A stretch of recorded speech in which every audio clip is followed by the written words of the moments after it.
Cultivated podcast with Jeff and Rochelle Ferguson. Hey, we're so glad to be back with you. Oh, yeah. Sorry we were off for a week. Hey, what happens when we are back. That's all that counts. There you go. So we are here and ready to dive into a topic. I'm passionate about this. You love. We talk about this a lot, and you love this topic. I love this topic, but you and I, we actually kind of toss this verbiage around quite a bit. Yeah, so I came across this term. The title of today's podcast is grit. G-R-I-T. Grit. I just love the sound of it. I know, it's like grit. And so we're going to kind of define it, let you know about it, talk it up. So join the conversation with us. If you're listening and a place where you can comment, do so. Send us an email. We'd love to hear back from you. But here's the deal. We came across this term a while ago. I've actually written some academic papers on it. But I want to give you a definition. I don't think it's mine. Maybe I don't really remember. I should probably do better at footnoting those things. Anyways, but here's the definition. Grit is a mixture of passion and persistence. Wow. And so it's like, I think of it like a dish that you're making. It requires 2 ingredients, and they both got to be there. So passion and persistence. Yeah. So when I think of grit, I think of a football player, I think of a soldier, someone who needs grit, this passion, this persistence. Because what happens is grit is going to need to be there if we're going to need to go through difficult times. We find ourselves in a difficult time. Yeah. And so as a nation, as a world, it's confusing. And I think we got to have some grit. As the people of God, we've got to have some grit. And we can't lack one or the other. We can't lack passion, and we can't lack persistence. Without it, you're not going to really be able to withstand some of the trials and the storms that come. And so we really want to break it down. Why do we see such a lack of this in our culture? And we do. Yes. We just do. This is a story that sort of relates. So I was going to a restaurant locally around here, and it's just open. It was a brand new restaurant.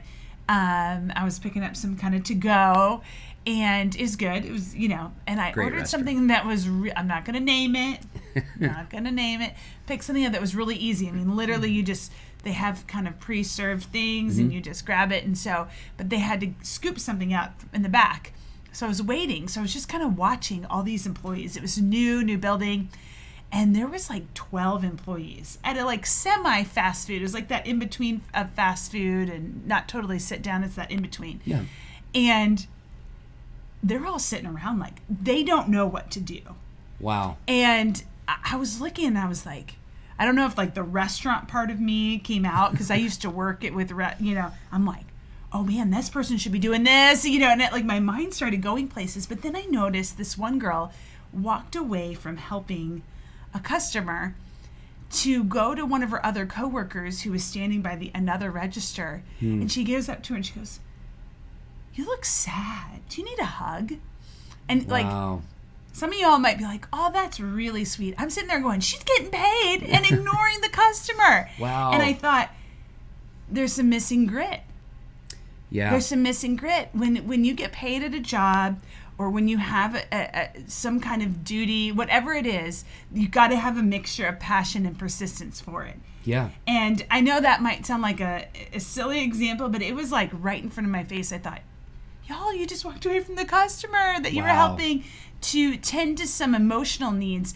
And our emotional intelligence is important. Our emotional needs are important, but we have to have self-awareness to how to mix those things together. A grit and a self-awareness to be emotionally intelligent. Yeah, and so that passion is huge.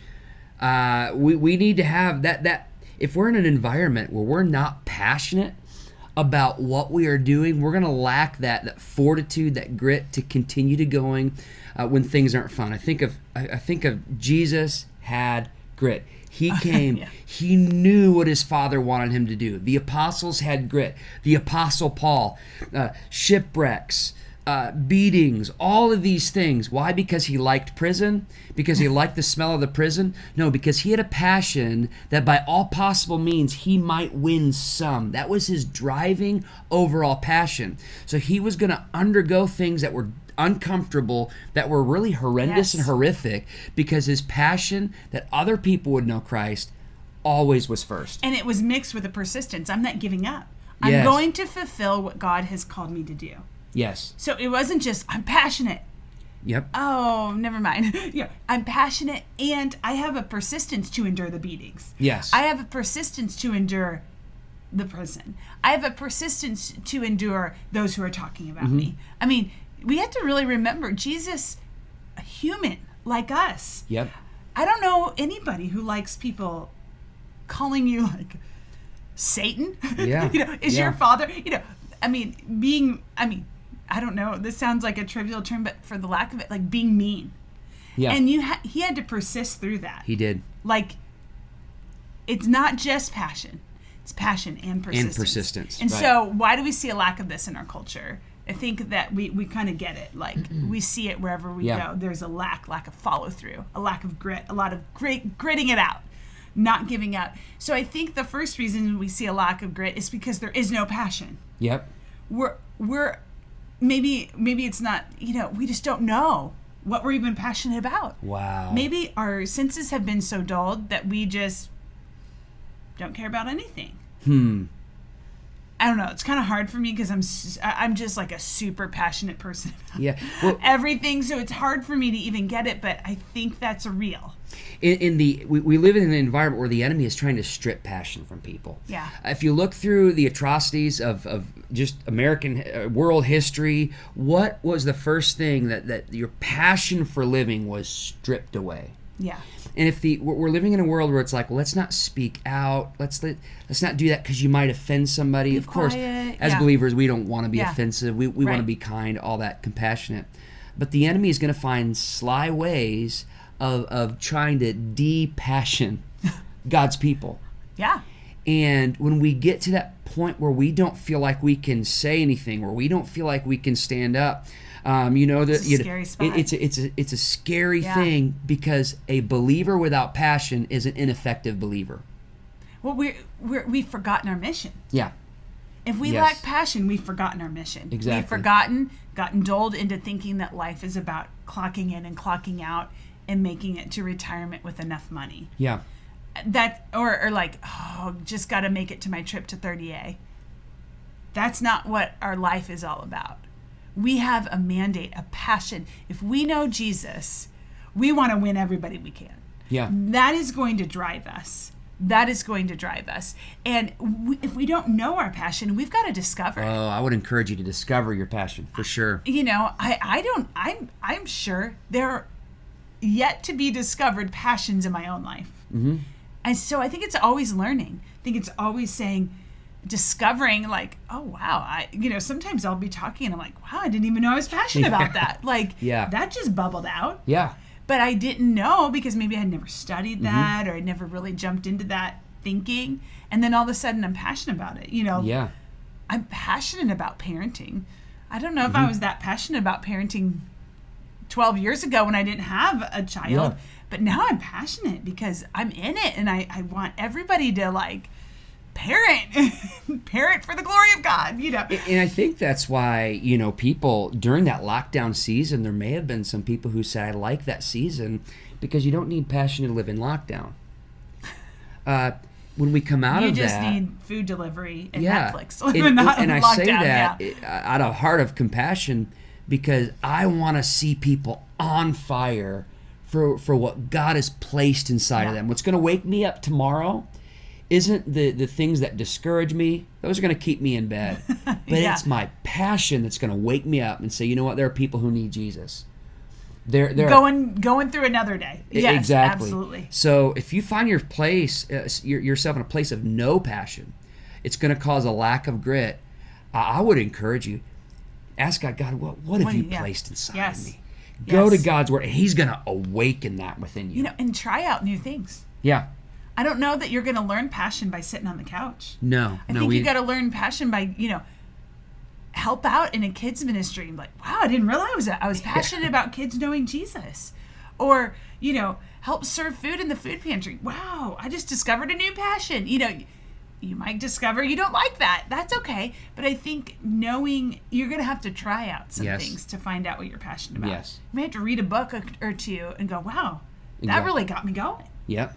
So why do we lack it? Because we don't know. We don't have a passion. But I think just as equally important is that we lack persistence. We don't have persistence. Trouble's going to come. Yeah, unfortunately.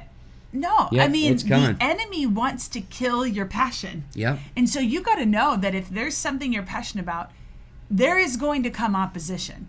I think it's so important that we aren't sidetracked or thrown off by opposition. I think if we're on mission, we should understand that opposition is coming. Expect it. And I think not only, again, is opposition coming, but it's the friction needed in your life. Like airplane needs a friction to get up into the air. Lift. It's the lift. It's the lift in your life.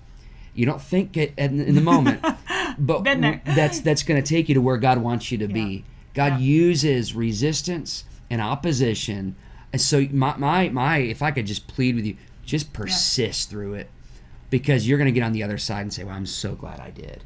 Absolutely. We have this kind of phrase, grit, don't quit. I'm so glad. We say it all the time, grit, don't quit. I'm so glad I didn't give up and I just persisted through, because that's what makes vacation fun. I don't live for vacation, but I grit it through some things I don't like, through some things I love, and that's what makes it fun. My whole life's not vacation. That's not what I want to do.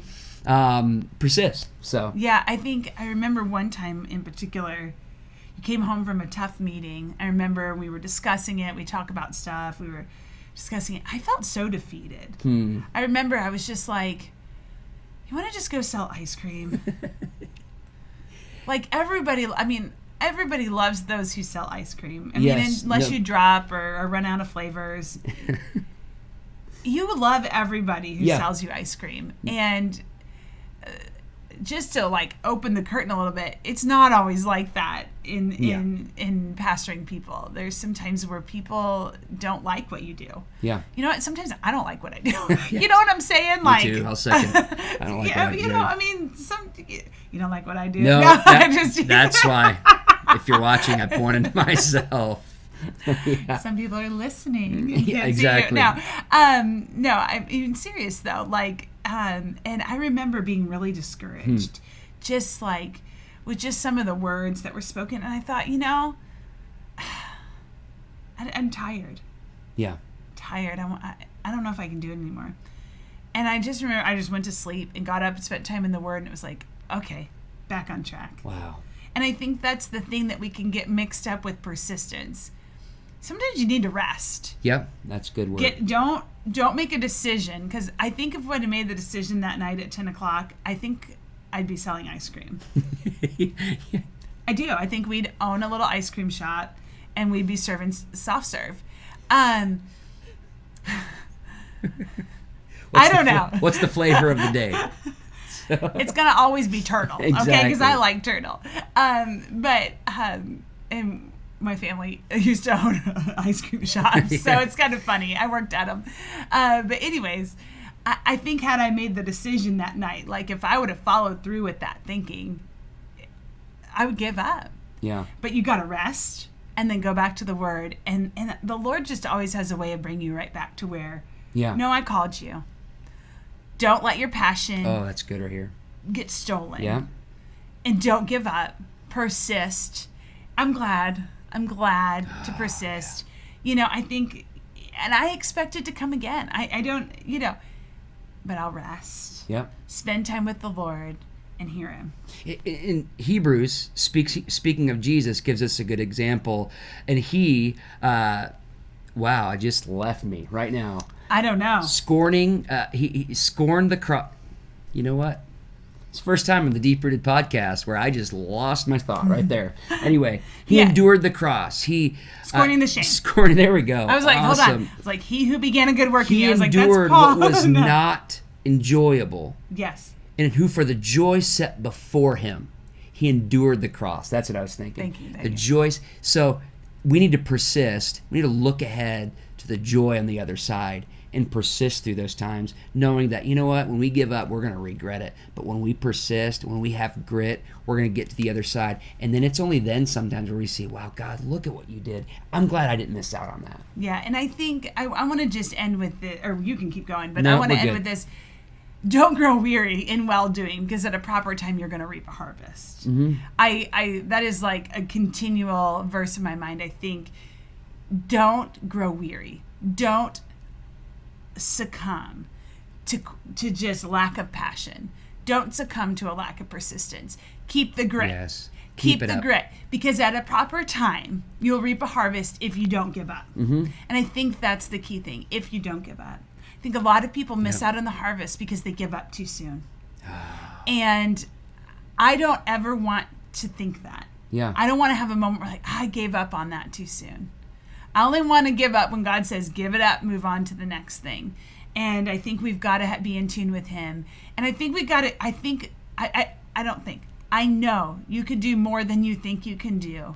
Yes. Because God is the one who's strengthening you. And I think that's important. Yep. It's not in our power, but it's in his power. You can do it. You can persist. You can find a passion, and you can grit it through. You can do it. We're praying for you. Passion, persistence. And I'm asking God to give you supernatural strength. This season is designed to steal our grit, steal our passion, our persistence. Don't let it. Don't let it. We're the deep-rooted. We're the people of God. Let's take the road that God's called us to and see what's on the other side. Yeah. Hey, praying for you. Click like on this, share, rate, review on Apple Podcast. Get the word out. Have an awesome day. We will see you later.